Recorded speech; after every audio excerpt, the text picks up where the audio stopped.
생명 주셨네. 소리쳐 찬양해. 기쁨을 주시는 우리 왕 찬양의 제사 드리며 주님께 경배해. 다 와서 찬양해. 찬양해. 찬양의 주님. 찬양의 주님 우리 왕. 다 와서 찬양해. 찬양해. 찬양의 주님. 찬양의 주님 우리 왕. 다 와서 찬양해. 사랑을 주신 주 찬양해. 사랑의 우리 주님 생명 주셨네. 소리쳐 찬양해. 기쁨을 주시는 우리 왕 찬양의 제사 드리며 주님께 경배해. 다 와서 찬양해. 찬양해. 찬양의 주님. 찬양의 주님 우리 왕. 다 와서 찬양해. 찬양해. 찬양의 주님. 찬양의 주님 우리 왕. 다 와서 찬양해. 찬양해. 찬양의 주님. 찬양의 주님 우리 왕. 다 와서 찬양해. 찬양해. 찬양의 주님. 찬양의 주님 우리 왕.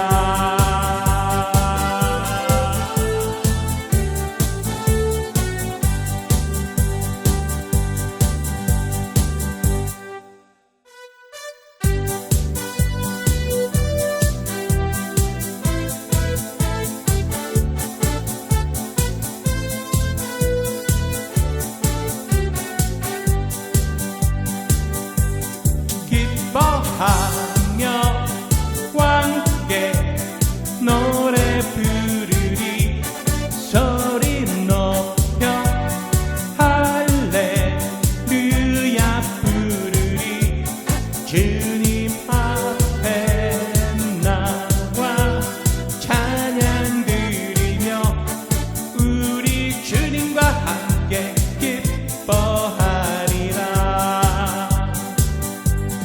나의 창조자 나의 구원자 가장 귀한 나의 예수님 찬양합니다. 나의 치료자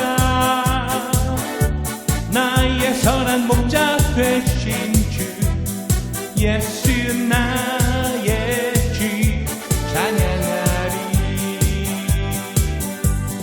기뻐하며 왕께 노래 부르리.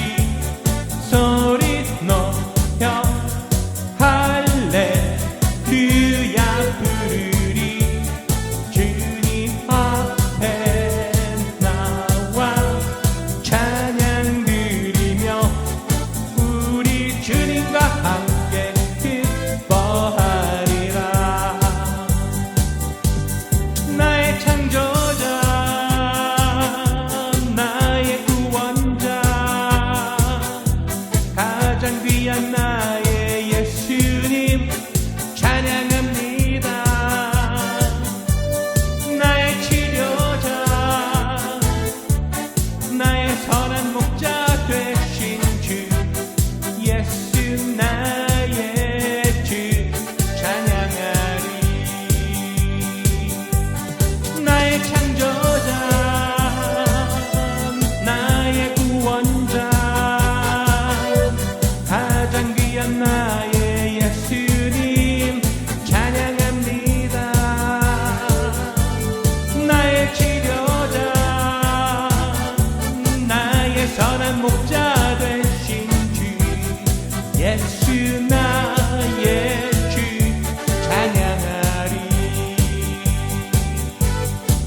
오직 한 가지 그 진리를 믿네.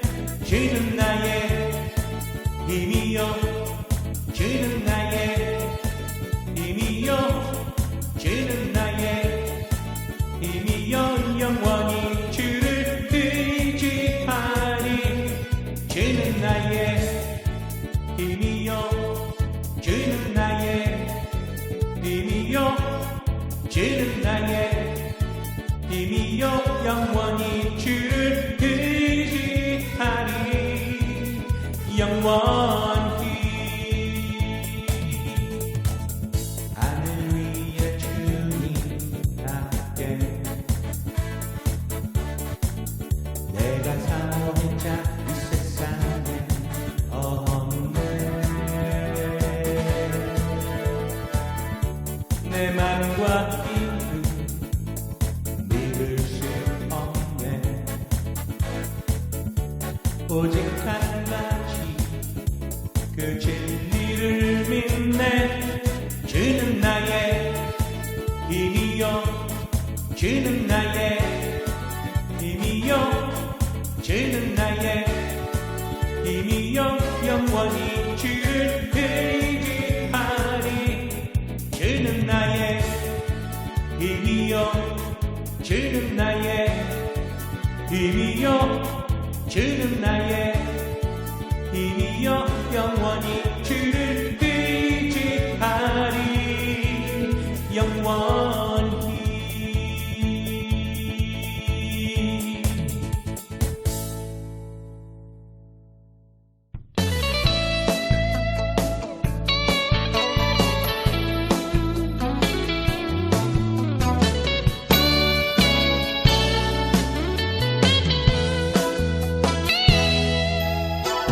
많은 사람들 참된 진리를 모른 채 주님 곁을 떠나갔지만 내가 만난 주님은 참 사랑이었고 진리였고 소망이었어.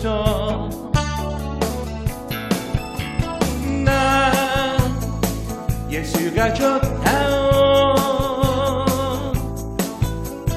나 예수가 좋다오. 주를 사랑한다던 헤브론 고백처럼 난 예수를 사랑한다오. 무거워짐진 자 내게로 오라. 내가 너를 쉬게 하리라. 이 길만이 생명의 길 참 복된 길이라 항상 내게 들려주셨소. 나 예수가 좋다오. 나 예수가 좋다오. 주를 사랑한다던 베드로 고백처럼 난 예수를 사랑한다오.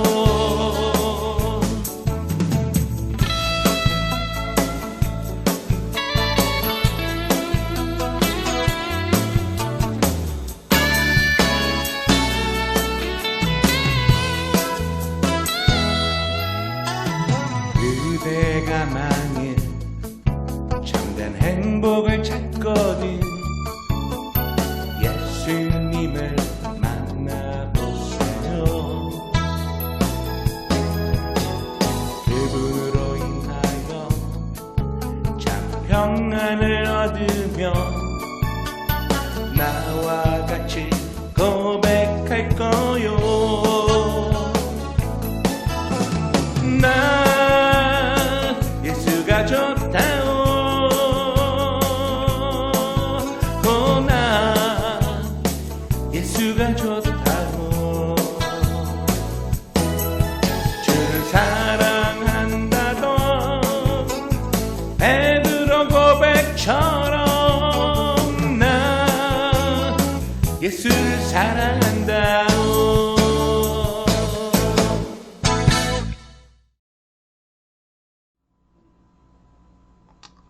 할렐루야. 오늘 더락 한인교회 주일 예배에 오신 여러분들을 예수님의 이름으로 진심으로 환영합니다.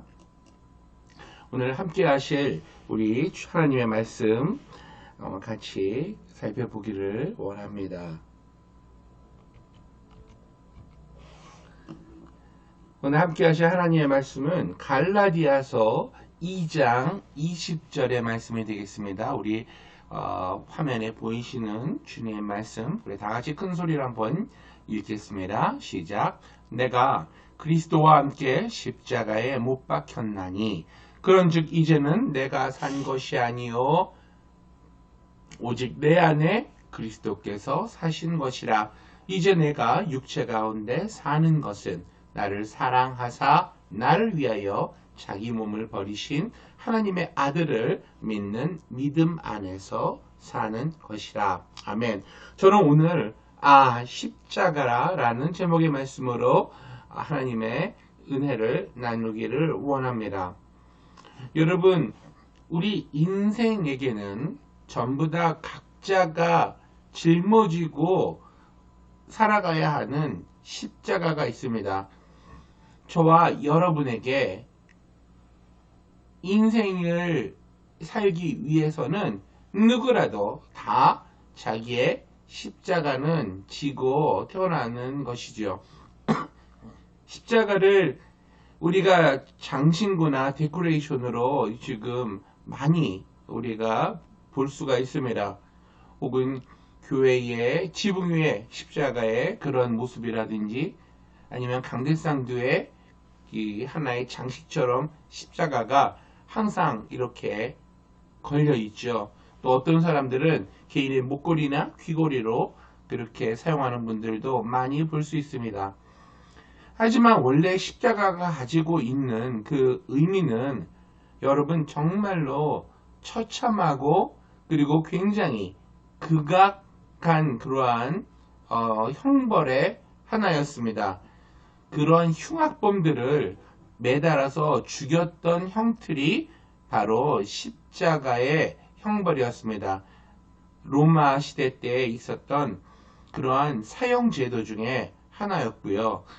그것은 왜 그렇게 고통스럽냐 하면 십자가에 사람을 매달고 사람이 기진맥진 하게 되면서 천천히 몸의 그 모든 그 힘이 다 빠져나가면서 그 고통을 전부 다 6시간에서 9시간 동안 아니면 또 그 이상을 고통을 겪으면서 죽어가는 형벌이었기 때문에 그 옛날에는 가장 극악무도한 그런 그 사형 제도의 하나가 바로 십자가의 처형이었고, 그리고 그 십자가 자체가 갖는 의미는 굉장히 처절한 고통과 그리고 그 형벌을 의미하는 것이었습니다. 하나님의 말씀 마가복음 8장 34절 말씀 우리 같이 보고 있는데요. 같이 한번 주의 말씀을 읽겠습니다. 시작. 무리와 제자들을 불러 이르시되 아무든지 나를 따라 오려거든 자기를 부인하고 자기 십자가를 지고 나를 좇을 것이니라. 예수님께서 우리에게 자기를 부인하고 자기의 십자가를 지고서 예수님을 따라오라는 말씀을 직접 하셨습니다.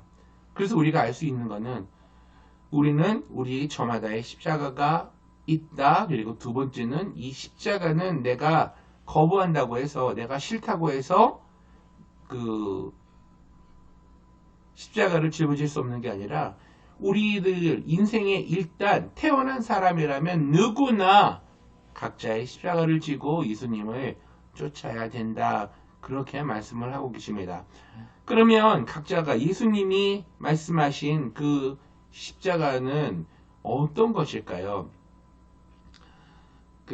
한국은 군대에 가면 군인들 중에 목사님들이 계시죠. 또 군종 장교가 있습니다. 그분들은 군인들의 신앙생활과 군인들의 영적인 그런 생활, 또 카운셀러 이런 것들을 담당하시는 분들인데 한 군종 장교의 그 간증의 하나를 제가 소개하기를 원합니다. 어느 이제 시골에 이분이 그 군부대가 있고 또 그 거기에서 경험을 했던 것이었던 것 같아요. 어느 젊은 이수 믿는 자매님이 그 시골에 이제 시집을 오게 되었습니다. 그런데 시집을 가게 되는 그 집은 아주 그 유교적인 성향이 깊은 시댁이었어요.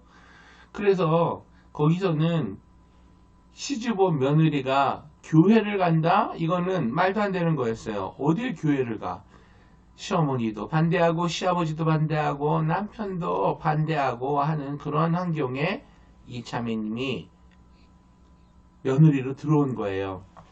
그런데 일주일 동안은 이분 자매님이 며느리로서 모든 일을 충실히 다 순종하며 식구들과 함께 잘 지내다가 주일날만 되면 단장을 하고 성경을 들고 그렇게 집에서 못 가게 하는데도 교회를 가는 거예요. 그러니까 말려도 안 되고 타일러도 안 되고 하니까는 나중에는 시아버지와 시어머니는 이를 북북 깔고 며느리 주일날 유교 집안의 며느리가 교회 간다고. 그리고 남편은 얼르고 달래고 안 돼서는 두들겨 패고 폭력까지 휘둘른데도 이 자매가 교회를 가는 거예요. 그래서 하루는 교회를 간 사이에 이 식구들이 작당 모의를 해가지고 이 며느리를 아주 혼내줄 생각을 하게 됩니다. 동네 교회에서도 이 자매님은 유명한 분이었어요. 집안에 반대가 심한데도 며느리가 유교 집안 며느리가 교회 나온다고 그렇게 동네에 소문이 날 정도로 그렇게 유명해졌는데 어느 날 교회 갔다 오니까 그 방 옆에 있는 부엌하고 연결된 자그마한 방 거기를 장판을 뜯어내고 며느리를 가둔 거예요. 그 자매님을 가둬놓고서는 시어머니 시아버지 그리고 남편이 한마음이 되어서 그 방에 아구기 불을 떼기 시작한 거예요. 그러니까는 이게 금세 달아오르죠. 옛날 그 한국 집 구조는 그러잖아요. 불 때문에 금방 뜨거워지잖아요. 그러니까는 뜨거워지는 것뿐만 아니라 얼마나 더 뜨거웠으면은 이 며느리의 머리가 타고 드디어는 얼굴에 화상을 입을 정도까지 막 절절절절 끓는 거예요. 그 방이. 그러니까는 그러한 그 죽기 일보 직전까지 가서 정말 그렇게 기진맥진했을 때 이 자매를 풀어주고 끌고 나왔는데 뭐 머리는 벌써 타고 불에 그을리고 얼굴에는 막 화상의 기미가 있고 난리가 났죠. 그런데 이 며느리가 나와서 죽어가는 목소리로 엎드려서 하나님께 이렇게 기도를 했다는 겁니다. 하나님 아버지, 저의 시아버지 시어머니 남편은 저들의 죄를 알지 못합니다. 하나님 용서해 주세요. 죽어가면서 무릎을 꿇고 하나님 앞에 그렇게 기도하니까 갑자기 어떤 일이 일어났냐면 시아버지 시어머니 남편이 차례대로 배를 잡고 방바닥을 떼굴떼굴 굴르는 거예요. 죽겠다고 굴르는 거예요. 왠지 모르지만 막 아프다고 막 떼굴떼굴 굴르기 시작하는데 한 방에 세 사람이 굴르기 시작하니까 이 며느리가 겨우 정신을 차려서 오니까는 막 아프다서 죽겠다고 시댁 식구들이 전부 다 굴르고 있는 거예요. 남편까지 다 합세를 해서. 그래서 이 며느리가 거기에서 그 시아버지와 시어머니 남편 원수 같은 사람들을 위해서 기도해주고 안수해주고 하나님 이들의 죄를 용서하시고 이들을 아버지 하나님 지금 낫게 해주세요. 간절히 기도한 뒤에 어떻게 일이 전개됐을까요? 예, 하나님이 그들을 고쳐주셨어요. 그 자매의 죽음 앞에서의 선 기도가 그 시댁 식구들을 하나님의 능력으로 떼굴떼굴 굴르게 그 배가 아프게 만들었고 그 며느리의 기도를 통해서 하나님이 치료의 손길을 보내주셨다는 겁니다. 그 이후로 어떻게 됐을까요? 당장에 그 집안 식구들은 교회를 가게 되었고 먼 훗날 그 조그만 읍에 그 시아버지는 장로가 되고 시어머니는 권사가 되고 남편은 교회 일꾼이 되어서 온 가족이 예수님을 잘 믿었다는 그런 간증을 한 군부대의 군전 장교가 해줬던 것이 기억이 납니다. 이렇듯 여러분 그 며느리에게 있어서는 무엇이 십자가였을까요? 교회 못 가게 하고 며느리를 핍박했던 시아버지, 시어머니, 남편이 십자가였던 것이죠.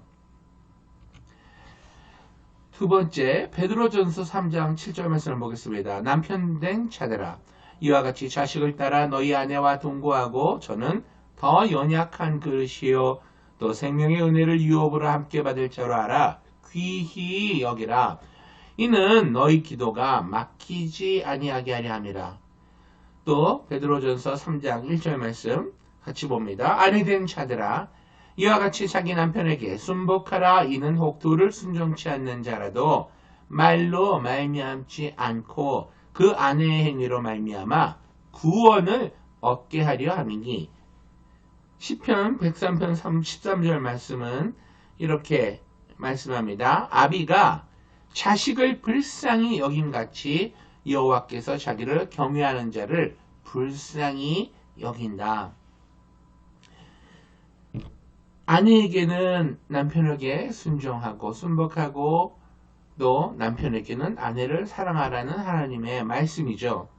그리고 또 아비가 자식을 불쌍히 여김같이 여호와 하나님을 경외함으로 그 긍휼함을 하나님께 우리가 잊고 있다라는 주님의 말씀인데, 가족을 비유해서 하나님께서 우리에게 설명을 해주시는 거죠. 이번에는 불신자 아내를 둔 그리스도인 남편의 사연을 제가 소개를 하고자 합니다. 이분은 남편이 예수 믿는 사람이었어요. 그런데 예수 믿지 않는 와이프와 결혼을 하게 되었습니다. 결혼 생활을 하다가 신혼이 지나고 처음에는 알콩달콩 잘 살았죠. 근데 이내 집안에 문제가 생기기 시작합니다. 이 와이프가 주일날 남편이 교회 가는 거에 대해 말하기 시작하고, 그때 바가지 긁게 되고, 그 다음엔 사사건건 남편의 하는 일에 시비를 걸게 되고, 집안에서 분쟁이 끊이지가 않는 거예요. 결국은 이혼 얘기까지 나오게 됩니다. 그래서 이 남편이 자기가 다니는 교회 목사님에게 편지를 쓰게 됩니다. 목사님, 제가 지금 믿지 않는 제 와이프 때문에 정말 못 살겠습니다. 저는 정말 이혼을 하고 싶은데 저는 그리스도인으로서 이혼을 해야 할지 말아야 할지 목사님 모르겠습니다. 좀 알려주세요. 목사님이 굉장히 난감하셨겠죠. 근데 그 목사님이 이렇게 대답을 해주셨다고 합니다. 형제님, 하나님께서 형제님에게 그 믿지 아니하는 부인을 주신 것은 형제님의 지고 가야 할 인생의 십자가인 거예요.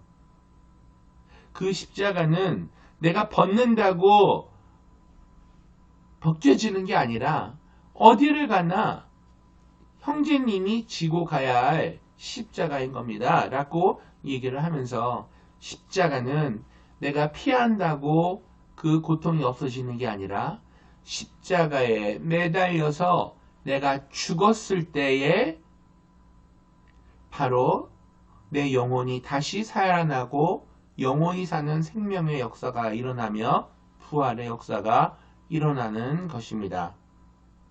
그러니 형제님, 부인, 우리 같이 살고 있는 와이프께서 예수님이 감당하신 십자가처럼 형제님의 십자가라 생각하고 그것을 형제님이 품어 안고 그 십자가를 붙잡고 매달려서 하나님께 기도할 때에, 그리고 그 자매, 당신의 와이프를 위해서 기도할 때에 바로 당신의 자아가 죽으면서 가정의 평화가 오고 부활과 생명의 역사가 와이프에게, 자식들에게, 가정에 오게 되는 겁니다. 절대로 이혼하면 안 됩니다.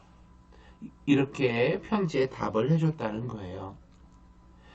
이사야 9장 6절은 이렇게 말씀하고 있습니다.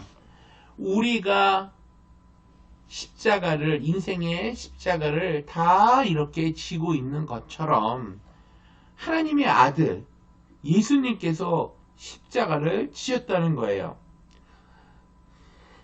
이는 한 아기가 우리에게 낳고 한 아들을 우리에게 주신 바 되었는데 그 어깨에는 정사를 메었고 십자가를 지셨다는 거예요. 그 이름은 기묘자라 모사라 전능하신 하나님이라 영존하시는 아버지라 평강의 왕이라 할 것입니다. Wonderful Counselor, 그리고 Everlasting God, 그리고 Peace of King of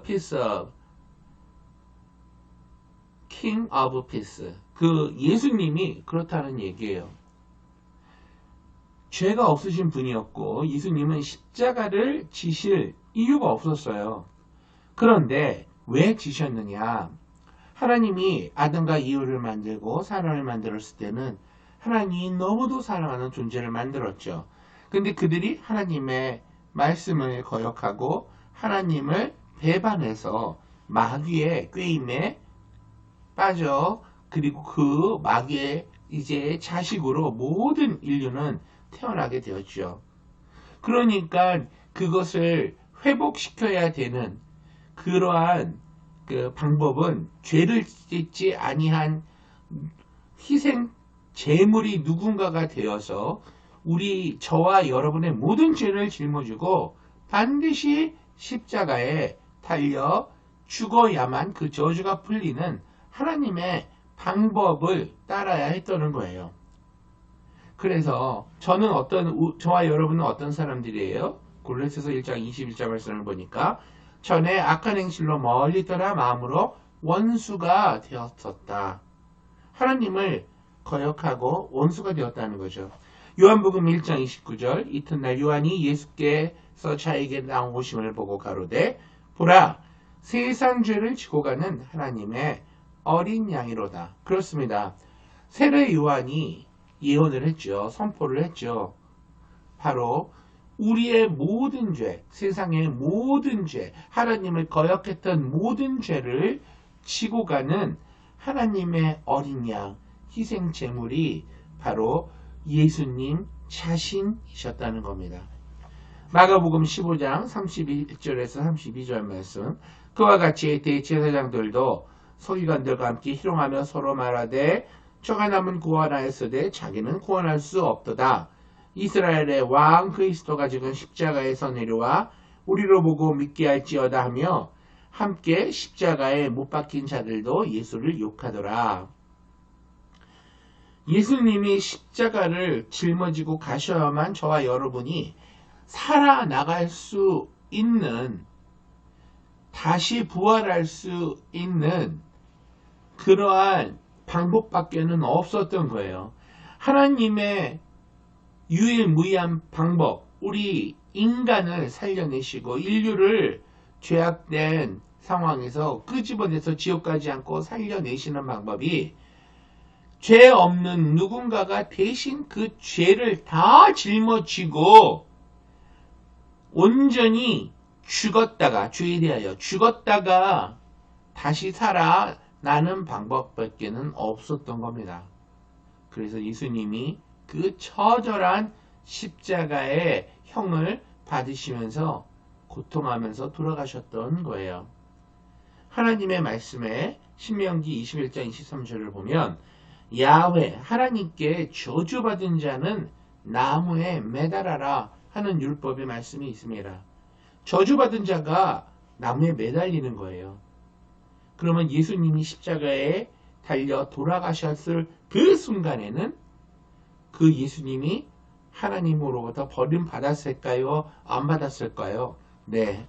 그 순간만큼은 철저하게 외면당하고 버림을 받으셨던 것입니다. 그래야만 우리의 죄가 예수님의 그 십자가에 같이 짊어져서 예수님이 짊어지고 해결을 할 수 있으셨던 거죠. 예수님의 십자가는 어떤 십자가입니까? 성경이 이미 몇천 년 전에 우리에게 예언을 해줬어요. 선지자 이사야를 통해서 53장 4절에서 8절까지의 말씀입니다. 우리가 너무도 잘 아는 말씀입니다. 그는 실로 우리의 질고를 지고 우리의 슬픔을 당하였거늘 우리는 생각하기를 그는 징벌을 받아서 하나님에게 맞으며 고난을 당한다 하였노라. 그가 찔림은 우리의 허물을 인하며 그가 상함은 우리의 죄악을 인함이라. 그가 징계를 받음으로 우리가 평화를 누리고 그가 채찍에 맞음으로 우리가 나음을 입었더나 우리는 다 양 같아서 그릇 행하여 각기 제 길로 갔거늘 여호와께서는 우리 무리의 죄악을 그에게 담당시키셨도다. 그가 곤욕을 당하여 괴로울 때도 그 입을 열지 아니하였으며 마치 도수장으로 끌려가는 어린 양과 털 깎는 자 앞에 잠잠한 양같이 그 입을 열지 아니하였도다. 그가 곤욕과 신문을 당하고 끌려갔으니 그 세대 중에 누가 생각하기를 그가 산자의 땅에서 끊어짐은 마땅히 형벌 받을 내 백성의 허물을 인함이라 하였으리요. 그렇습니다. 예수님께서 동정녀 마리아에게 그 몸을 빌어서 태어나셨을 때 그 아기 예수는 이 세상에 태어난 이유가 33년 뒤에 죽기 위해서 태어났어요. 예수님의 탄생의 목적은 저와 여러분을 위하여 살리기 위해서 죽기 위해 태어나셨던 것이죠. 그리고 그는 묵묵히 저와 여러분을 대신해서 그 죄값을 철저히 감당하시면서 죽어 가셨습니다. 예수님의 십자가는 어떠한 십자가인가요? 마가복음 15장 29절에서 30절 말씀. 지나가는 자들은 자기 머리를 흔들며 예수를 모욕하여 가로되 아하 성전을 헐고 살에 쥐는 자여 내가 너를 구원하여 십자가에서 내려오라.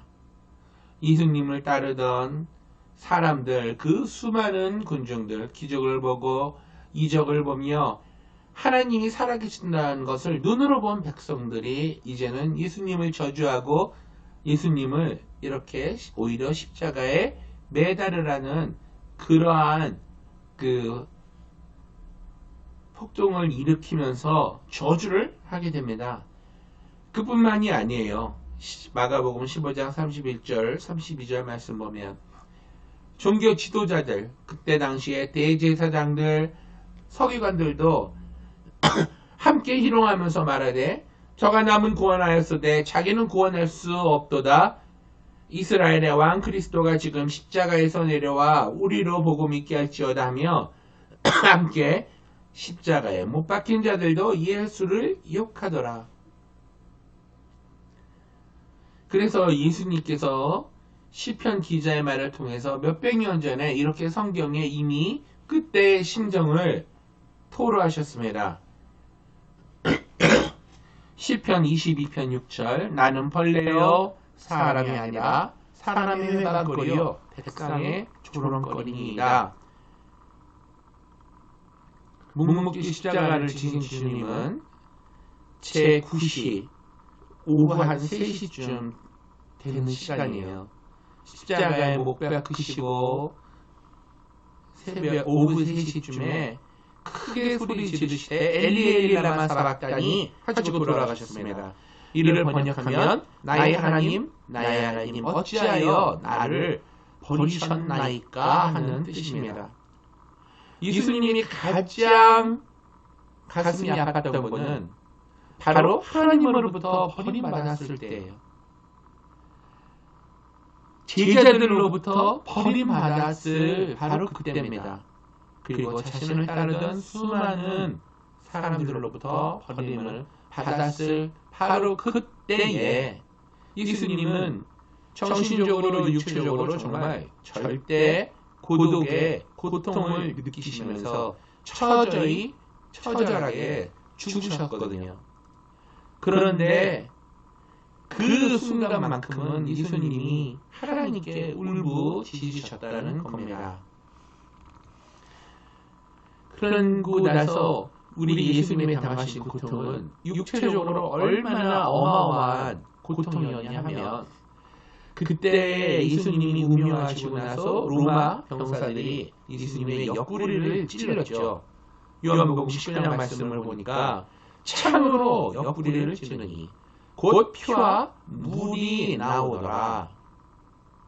예수님의 옆구리를 찌르니까 피와 물이 나왔다는 것은 그 현대 의사들은 이렇게 설명을 하시더라고요. 아마 심장이 파열이 되어서 심장에 혈청과 물로 분리가 되는 현상이 일어났기 때문에 옆구리를 찌르니까 피가 나오고 물이 나왔다고 성경에 기록한 것일 겁니다. 심장이 파열이 되어야만 물과 피로 그 몸에서 분리가 되면서 떨어진다는 거예요. 흘러나온다는 거예요. 그 당시에 그 처절한 육체의 고통을 시편 기자를 통해서 예수님은 미리 이렇게 예언하셨습니다. 내게 그 입을 벌림이 찢고 부르짖는 사자 같으니이다.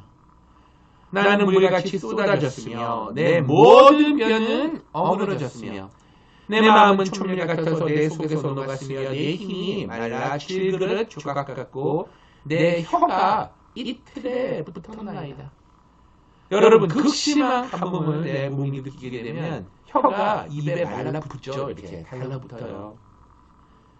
그리고 이렇게 또 말씀하셨습니다. 주께서 또 나를 사망의 진토에 두셨나이다. 개들이 나를 에워쌌으며 악한 무리가 나를 눌러 내 수적을 찔렀나이다.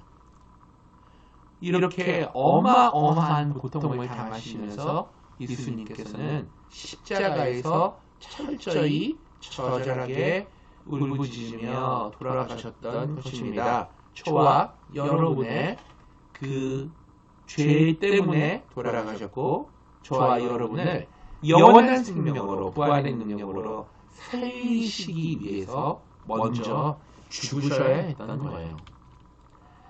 세 번째 우리가 살펴볼 것은 그럼 예수님의 십자가는 이러하고 나에게 주어진 인생의 십자가가 다 있는데 그러면 내가 감당해야 되는 십자가를 어떻게 감당할 수가 있겠는가라는 현실적인 문제에 저와 여러분은 직면을 하게 됩니다.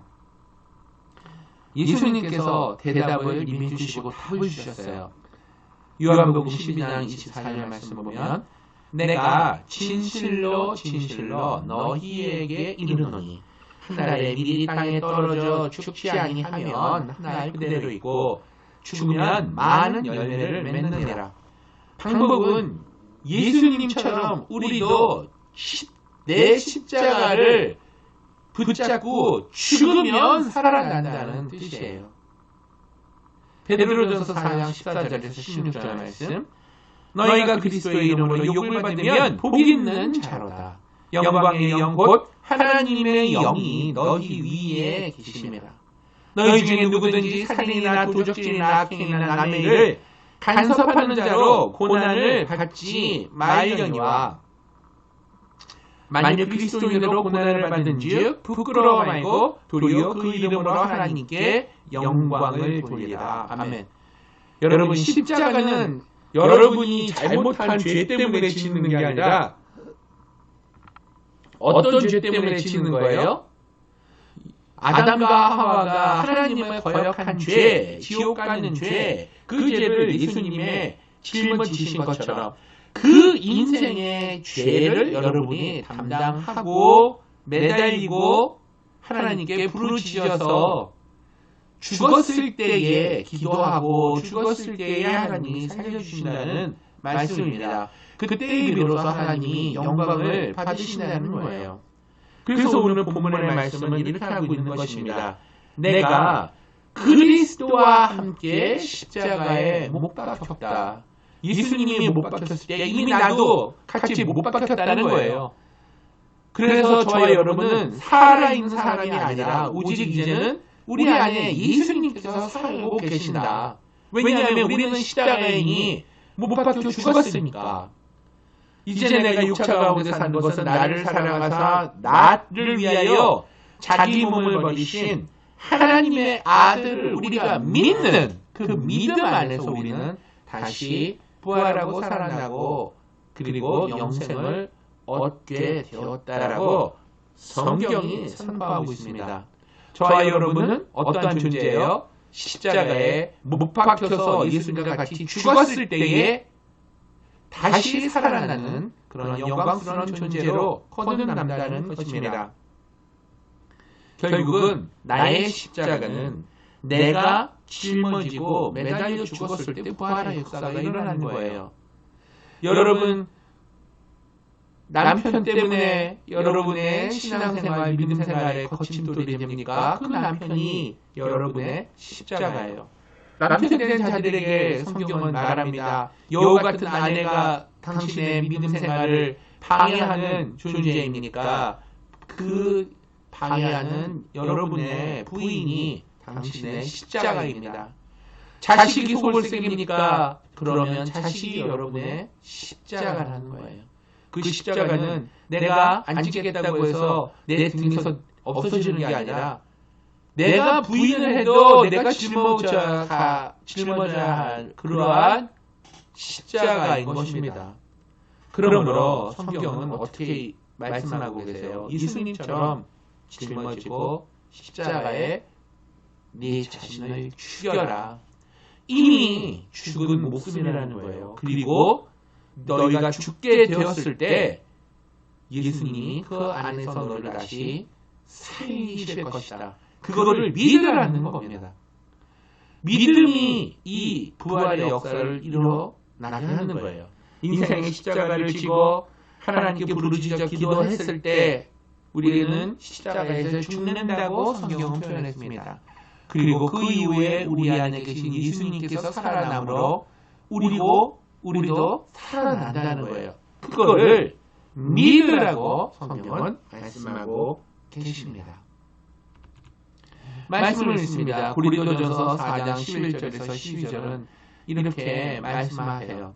우리 산자가 항상 예수를 위하여 죽음에 넘기우는, 우리가 십자가에 맞아 죽는다는 얘기죠.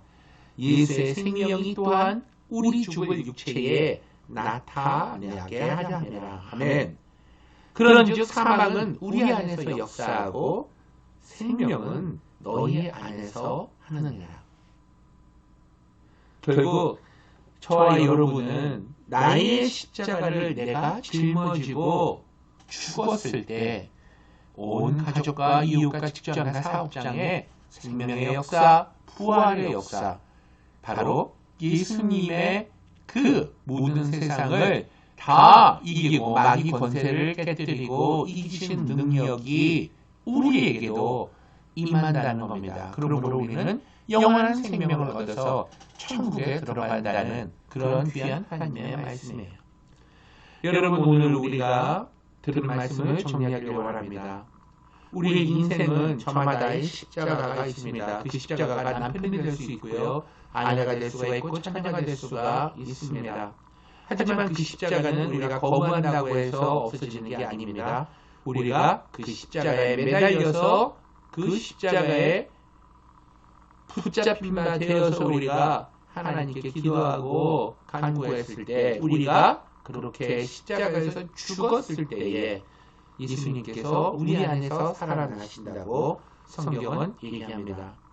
그랬을 때 문제가 해결되는 거고 변화가 일어나는 것이고, 그리고 나를 핍박하던 환경과 사람이 변화가 되어서 절망에서 희망으로, 실패에서 성공으로, 그리고 좌절에서 희망으로 나의 삶이 변화가 되게 되는 것입니다. 그 각자의 십자가를 지고 우리가 예수님이 나와 여러분 때문에 그 십자가를 돌아가셨다는 것을 믿으며 우리가 우리 각자의 십자가를 극복할 때에 우리는 영원히 하나님이 준비해 놓으신 그러한 축복의 세상 천국으로 결국에는 구원을 얻어 들어간다는 것을 여러분께서 믿으시기 바랍니다. 우리가 십자가에 매달려 죽었을 때에 비로소 우리가 거듭나게 되는 그런 순간이 오는 거예요. 성령께 붙잡힌 바 되어서 예수님이 내 안에서 살아나고 우리가 그 삶을 동행할 때, 이 성령님과 동행할 때에 바로 우리가 살아나는 역사가 일어나는 것입니다.